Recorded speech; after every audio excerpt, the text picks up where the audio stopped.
വ്യക്തമായും പരിശ്രമത്തോടുകൂടെ ചെയ്യുക. അല്ലാഹുവിന്റെ റസൂല് കസ്ലിൽ നിന്ന് രക്ഷ നേടിക്കൊണ്ടുള്ള ധാരാളം ദുആകൾ പഠിപ്പിച്ചിട്ടുണ്ട്.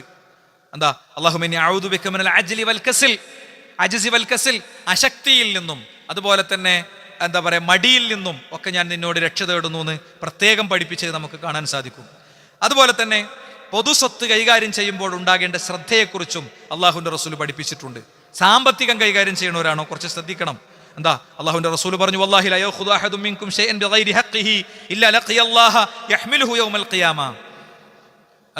ഒരാളുടെ സമ്പാദ്യത്തിൽ നിന്ന് അയാളുടെ അനുവാദം കൂടാതെ എടുത്തു കൊണ്ടുപോകുന്ന ആള്, അതും പൊതുസമൂഹത്തിന്റെ സ്വത്താണെങ്കിൽ, പിന്നെ മറ്റുള്ളവരുടെ അവകാശമാണെങ്കിൽ, അതും കൊണ്ട് നാളെ പരലോകത്ത് വരേണ്ടി വരും. അതുകൊണ്ട് ഇവിടെ ഒന്നും ഉണ്ടാക്കില്ല, പരലോകത്ത് അത് എതിരാവുകയും ചെയ്യും. മനിസ്തഅമൽനാഹു അലാ അമലിൻ, ഞാൻ ആരെങ്കിലും ഒരു ജോലി ഏൽപ്പിച്ചാൽ ഫറസഖ്നാഹു റിസ്ഖൻ, പിന്നെ അതിൽ നിന്ന് അവന് കിട്ടുന്ന ഒരു കാര്യം അവന് റിസ്ക്കായിട്ടുണ്ട്. ഫമാ അഖദ ബഅദ ദാലിക ഫഹുവ ഖുലൂൽ, ഞാൻ കൊടുത്ത ശമ്പളത്തിന് പുറമെ അവൻ എടുക്കുന്നത് മുഴുവൻ ചതിയാണ്. അപ്പൊ ചില കമ്മീഷനുകൾ ഉണ്ടാകും. ചില പണി ഏൽപ്പിക്കുമ്പോൾ ക്ലയന്റിനും നമുക്കുമിടയിൽ സാധനം വാങ്ങുമ്പോൾ കമ്മീഷൻ ഉണ്ടാകും, വിശ്വസിച്ചേൽപ്പിക്കുകയാണ് അല്ലേ. ഞാനിപ്പോ ഒരു ഇലക്ട്രിഫിക്കേഷൻ വർക്ക് ഏൽപ്പിച്ചു. ഇലക്ട്രിഫിക്കേഷൻ വർക്ക് നിങ്ങൾ സാധനമൊക്കെ വാങ്ങി പോരിന്ന് പറഞ്ഞു. ആ കമ്മീഷൻ വാങ്ങാം, എനിക്ക് മൂപ്പര് ഒരു 3% കമ്മീഷൻ തന്നിട്ടുണ്ട്, അത് ഞാൻ എടുക്കട്ടോ, നിങ്ങൾക്ക് തൃപ്തിയല്ലേ എന്ന് ചോദിക്കാതെ എടുക്കാൻ പറ്റൂല, ഇല്ലാതെ എടുക്കാൻ പറ്റൂല. കരാറിലുള്ള ഇയാളെ കൂലിയാണ് നിരുത്തിട്ട് ഏൽപ്പിക്കണത്. അപ്പൊ അതൊക്കെ കൂടെ ഒഴിവാക്കി എന്താ വലുവി ഉണ്ടാകുക? ബർക്കത്തുള്ള പൈസ, കോടികളൊന്നും ആവശ്യമില്ല. നിങ്ങൾ നമ്മളെ വീടിന്റെ ചുറ്റുള്ള ഒരു 45-50 വീട് എടുക്കുക. പൊതുവേ ആ വീടുകളൊക്കെ എടുത്തു നോക്കിയാൽ അറിയാം, ചെറിയ പൈസ ആൾക്കാർക്കൊക്കെ ഉണ്ടാകുള്ളൂ അല്ലേ. പക്ഷെ അവർ സ്വസ്ഥമായിട്ട് ജീവിക്കുന്നുണ്ടാകും. ഇതൊക്കെ പടച്ചോനാ തീരുമാനാക്കി തരണ്ടേ. നമുക്ക് 50 ലക്ഷത്തിന്റെ മെഡിക്കൽ ബില്ല് വരണോ? നമ്മളെ വീട് ഇടിഞ്ഞു പൊളിഞ്ഞു വീഴണോ? നമുക്ക് ബുദ്ധിമുട്ടുകളും രോഗങ്ങളും വിഷമങ്ങളും മാറാവ്യാധികളും വരണോ എന്നൊക്കെ പടച്ചോൻ തീരുമാനിക്കണതാ. പടച്ചോന് ഉള്ളതിലാണ് ബർക്കത്ത് തന്നാൽ ഒക്കെ വൃത്തിക്ക് പോകും, ഒരു പ്രശ്നം ഉണ്ടാവില്ല. നമ്മളെ കാര്യം പടച്ചോൻ ഏറ്റെടുക്കും എന്നാണ്.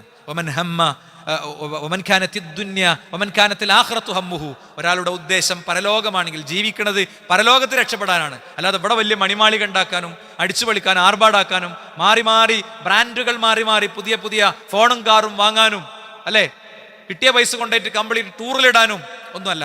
ടൂർ വേണ്ടാന്നൊന്നുമല്ല, അതിപ്പോ ഒരു അഡിക്ഷനും ഒരു രോഗമായിട്ട് മാറിയിട്ടുണ്ട്. കടങ്ങൾ ഇഷ്ടം പോലെ ഉണ്ടാവും, എന്നിട്ട് ഇങ്ങനെ തെണ്ടി നടക്കും നാടായ നാട്ടുകൂടെയൊക്കെ. എന്നിട്ട് അതിന്റെ ഫോട്ടോ അങ്ങനെ എടുക്കും, അതിങ്ങനെ വ്ളോഗാക്കി കൊണ്ടെടുക്കും. ഈ ഹറാമും ഹലാലും ഇസ്ലാമിലെ ഏതോ 2-3 കാര്യത്തിലേക്ക് ചുരുക്കിയിട്ട് പോണ ആളുകൾ നല്ലോണം ശ്രദ്ധിച്ചോളി കേട്ടോ. കുട്ടികളും മക്കളും അവരുടെ വിദ്യാഭ്യാസവും കാര്യമൊന്നും അവന്റെ ക്വസ്റ്റ്യനിലേ ഉണ്ടാവില്ല. മാർക്ക് കാര്യം സംഗതി ഒന്നും അവൻ്റെ അടുത്ത് ഉണ്ടാവില്ല. ഒരു കാര്യം അവൻ്റെ അടുത്ത് ഉണ്ടാവില്ല. വീട്ടിൽ ആവശ്യങ്ങൾ ഉണ്ടാകും, പ്രശ്നങ്ങൾ ഉണ്ടാകും. ഓരോ ഫ്രണ്ട്സിൻ്റെ ഒപ്പമുള്ള ടൂറിലാണ്. കയ്യിൽ പൈസ ഉണ്ട്, നമ്മളെ ബാധ്യതകളൊക്കെ നിർവഹിക്കപ്പെടുന്നുണ്ട്, നമുക്ക് ആരെയും കാര്യത്തിൽ ഉത്തരവാദിത്തങ്ങളില്ല, അയൽപ്പക്കത്തിൻ്റെ കാര്യത്തിൽ ഉത്തരവാദിത്തമല്ല, അല്ലെങ്കിൽ ബന്ധപ്പെട്ടവരുടെ കാര്യത്തിൽ ഉത്തരവാദിത്തമല്ല. പോണിന് നമുക്കൊരു കുഴപ്പമില്ല, എവിടെ നമുക്ക് പോകാം.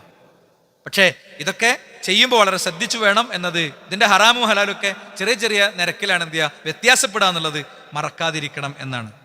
അതുകൊണ്ട് നമ്മൾ ആ ഒരു മേഖലയും കാണണം. മറ്റൊന്ന് തൊഴിലിലെ രഹസ്യമാണ് കേട്ടോ. തൊഴിലിലെ രഹസ്യമാണ് ലാ ഈമാന ലിമൻ ലാ അമാനത ലഹു, അമാനത്ത് പാലിക്കാത്തവന്റെ ഈമാനിനാണ് കുഴപ്പം. ഇത് പറയരുത് കേട്ടോ. മൂപ്പര് എല്ലാം വിശ്വസിച്ച് അവനെ ഏൽപ്പിച്ചു, പർച്ചേസും അക്കൗണ്ട്സും ഒക്കെ.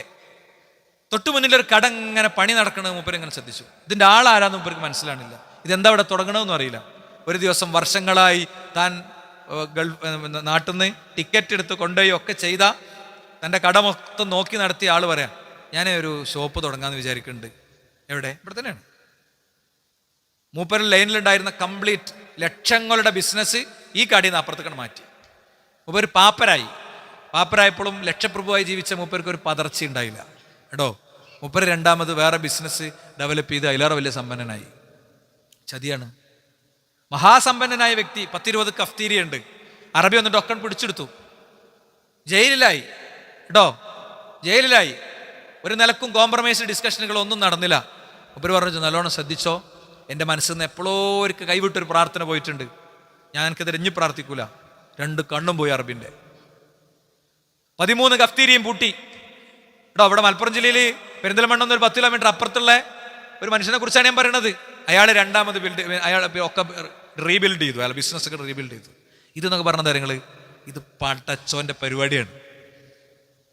മറ്റുള്ളവൻ്റെ അത് തൊടുമ്പോൾ നല്ലോണം ശ്രദ്ധിച്ചു വേണം നമ്മൾ ചെയ്യാൻ. അതുപോലെ തന്നെ ഈ കച്ചവട ഐഡിയാസും സ്വകാര്യങ്ങളും രഹസ്യങ്ങളൊക്കെ ഉണ്ടാകും. ഒരാൾ ഡെവലപ്പ് ചെയ്തൊരു സ്വകാര്യം അയാളുടേതാണ്. അയാൾക്ക് വേണമെങ്കിൽ ആ ഐഡിയ സ്വതക്കേറ്റ് കൊടുക്കുക, അത് അയാൾ കൊടുക്കേണ്ടതാണ്. ഞാനൊരു ബിസിനസ് ഐഡിയ ഉണ്ടാക്കി, പൈസ മാത്രമൊന്നുമല്ല സ്വതക്ക് കൊടുക്കാൻ പറ്റുക, സ്കില്ല് കൊടുക്കുക. കൂടെ ഒരാളെ നിർത്തിയിട്ട് അയാൾക്കൊരു സ്കില്ല് ഉണ്ടാക്കി കൊടുക്കുക, അല്ലേ? അപ്പൊ നമുക്ക് സ്കിൽ ഡെവലപ്മെന്റ് സംവിധാനങ്ങളുണ്ട് നമ്മുടെ സംവിധാനത്തിന്റെ ഉള്ളിൽ. ആളുകൾക്ക് തൊഴിൽ പരിശീലിപ്പിച്ചു കൊടുക്കും. തൊഴിൽ പരിശീലനമായിട്ട് ബന്ധപ്പെട്ട വർക്ക്ഷോപ്പുകൾ നമ്മൾ നടത്തും. എന്താ നല്ല കാര്യമാണ്. നിങ്ങൾക്ക് ആർക്കെങ്കിലും ഏതെങ്കിലും തൊഴിൽ പരിശീലിപ്പിക്കണം തോന്നുന്നുണ്ടെങ്കിൽ പറഞ്ഞോളി. തൊഴിലില്ലാത്ത കുറെ മനുഷ്യരുണ്ട്, അവരെ കാണിച്ചു തരും. കൂടെ കൊണ്ടുപോകുക, പരിശീലിപ്പിക്കുക. അപ്പോൾ ചുരുക്കത്തിൽ ഇത്തരം കാര്യങ്ങൾ. പക്ഷേ ഒരാളെ നമ്മൾ ഏൽപ്പിച്ചത് വേറെ ആൾക്ക് കൈമാറിനോടുത്ത് കുറച്ച് പ്രശ്നങ്ങളുണ്ട്. ഇങ്ങനെ തൊഴിലിടത്തിൽ നമ്മൾ സൂക്ഷിക്കേണ്ടതും ശ്രദ്ധിക്കേണ്ടതുമായ നൂറുകണക്കിന് കാര്യങ്ങളുണ്ട്. നിയമങ്ങൾ പാലിക്കുക എന്നുള്ളത്, അല്ലേ? നിയമങ്ങൾ പാലിച്ചുകൊണ്ട് കാര്യങ്ങൾ ചെയ്യുക എന്നുള്ളത് ഇതിൽ പെട്ട ഏറ്റവും പ്രധാനപ്പെട്ട ഒരു കാര്യമാണ്. അതുപോലെ തന്നെ കൈക്കൂലിക്ക് ഇപ്പോൾ കൈക്കൂലി എന്ന് പേരില്ല. അത് അവിടുത്തെ എന്താണ്, ഒരാൾ വാങ്ങും എന്നിട്ടോ എല്ലാവർക്കും ചെറിയ ചെറിയ പൈസ അങ്ങനെ കൊടുക്കും. ഇതൊക്കെ സ്ഥിരമായിട്ട് നടക്കുന്ന പല ഓഫീസുകളുണ്ട്. അവിടെ ചെന്ന് പവിത്രത പാലിക്കണേ. എൻ്റെ ഒരു സുഹൃത്തൊരു പഞ്ചായത്തിൽ വർക്ക് ചെയ്യുമ്പോൾ ഭയങ്കര പൈസയൊക്കെ കൊണ്ടുവന്ന് വെച്ചു. 8 പൈസ ഇതിൻ്റെ ഉള്ളിൽ ഫയലിന്. അതാണ് അവിടുത്തെ അത്രയും കാലം ഇരുന്ന് ഇതിൻ്റെ ഇതെന്താന്ന് വെച്ചു. അത് സാറ് തുടക്കക്കാരനല്ലേ, കുറച്ച് കഴിയുമ്പോൾ ശരിയായിക്കോളെന്ന് പറഞ്ഞു. ഇതെടുത്തോളി പറഞ്ഞു. ബിൽഡിങ്ങിന് പെർമിഷൻ കൊടുത്തില്ല. ട്രാൻസ്ഫർ കിട്ടുമെന്ന് പറഞ്ഞു. കേരളത്തിന്റെ ഉള്ളിലല്ലേ നിങ്ങൾ ട്രാൻസ്ഫർ ചെയ്യുള്ളൂ, എവിടെയാണെങ്കിൽ റെഡിയാണ് പറഞ്ഞു കേട്ടോ. അയാളെ സ്റ്റാൻഡിൽ ഇന്നും തുടരുന്നുണ്ട്. അയാളിപ്പോൾ വർക്ക് ചെയ്യണ പഞ്ചായത്തിന്റെ പ്രസിഡന്റ് പണ്ടാ പൈസ മുടക്കിയ ആളാണ്. അപ്പൊ മൂപ്പരോട് ട്രാൻസ്ഫറിനെ കുറിച്ച് വെച്ച് പറഞ്ഞു, ട്രാൻസ്ഫർ മൂപ്പരാക്കിക്കൊള്ളുന്നു പറഞ്ഞു. ഒരു പ്രശ്നമല്ല, ഒരു ബേജാറുമില്ല. ഞാൻ പറയുന്നത് കൃത്യമായി മൂപ്പര് ഫയറിന്റെ കാര്യത്തിൽ പൈസ ഇറക്കാൻ റെഡിയല്ല. ഫയറിന്റെ കാര്യത്തിൽ പൈസ ഇറക്കിയിട്ടില്ലെങ്കിൽ പ്രശ്നം എന്താ? ഈ ബിൽഡിങ്ങിൽ ഫയർ ഉണ്ടായി ആർക്കെങ്കിലും എന്തെങ്കിലും പറ്റിയ ആളെ കൊന്നതിന്റെ ഉത്തരവാദിത്വം ഒപ്പിട്ടെടുത്ത ഏയ്ക്കായിരിക്കും പഠിച്ചോണ്ടിരുന്നത്. അതന്നെയാണ് പ്രശ്നം. ഇല്ലീഗൽ കൺസ്ട്രക്ഷൻ അതില് ചിലതൊക്കെ എന്ന് പറഞ്ഞാൽ നിയമക്കുരുക്കുകളായിരിക്കും. എന്നാൽ ചിലത് കുറച്ച് ഭയങ്കര റിയാലിറ്റി സാധനങ്ങൾ ഉണ്ടാവും. നിയമക്കുരുക്കൊക്കെ ഇത്തരം ആളുകൾ എന്ത് ചെയ്യുന്നറിയോ? നിയമത്തിന്റെ തന്നെ ലൂപ്പോൾ വെച്ച് അയച്ചു കൊടുക്കും. എനിക്കറിയാം ഒരുപാട് ആൾക്കാർ നിയമത്തിന്റെ തന്നെ കുരുക്കുകൾ വെച്ചിട്ട് അയച്ചു കൊടുത്തിട്ട് പേപ്പറൊക്കെ ഒപ്പിട്ട് കൊടുക്കും. അപ്പോൾ അത്തരം കാര്യങ്ങളിലും വളരെ കൃത്യമായി തന്നെ നമുക്ക് കാര്യങ്ങൾ ചെയ്യാൻ പറ്റും. ഇനി ഇതേപോലെ തന്നെ തൊഴിലിടത്തിൽ നിങ്ങൾ ബോസാണെങ്കിൽ നിങ്ങളുടെ കൂടെയുള്ള ആളെ ശരിയായ രീതിയിൽ അയാൾക്ക് കിട്ടുന്ന ശമ്പളവും കാര്യമൊന്നും തികയുന്നുണ്ടാവില്ല. അയാൾ ഓടിക്കതച്ച് വരുന്നുണ്ടാകും. അയാളെ മുഖത്തെ മ്ലാനതയിൽ നിന്ന് നിങ്ങളെ ചില്ലൻ കൂട്ടിലെ ആ കസേരണ്ടല്ലോ അതിൻ്റെ ഉള്ളിൽ നിങ്ങൾ വിളിപ്പിക്കും. അല്ല റഫീഖ്, എന്താ ഇപ്പം എനിക്ക് പറ്റുക? 2 ദിവസമായിട്ട് ഞാൻ കാണുന്നുണ്ടല്ലോ. അയാൾക്കൊന്ന് പൊട്ടിക്കരയുണ്ടാകും. ചിലപ്പോൾ ചില റിലാക്സേഷനുകളൊക്കെ വേണ്ടി വരും. ആ റിലാക്സേഷനുകൾ വകവെച്ചു കൊടുക്കാൻ പറ്റും. ഇതുകൊണ്ട് ഓഫീസ് തകരൊന്നുമില്ല. നമ്മളൊരാളെ തൊഴിലിന് വിളിക്കണോടുകൂടെ, നമ്മൾ ബോസാകുന്നതോടുകൂടെ നമുക്ക് പിന്നെ യാതൊരു ബന്ധമോ അടുപ്പമൊന്നും ഇല്ലാത്ത ഒരു സ്ഥിതിവിശേഷത്തിലേക്ക് പോയിക്കൂടാ. ഒറ്റ ഹദീസ് മാത്രം നമുക്ക് ഈ വിഷയത്തിൽ ഉദ്ധരിക്കാം. തബസ്സുമു ഫീ വജ്ഹി അഖീക ലക സദഖ. നിന്റെ സഹോദരനോട് നിന്റെ ചിരി പോലും സദഖയാണ്.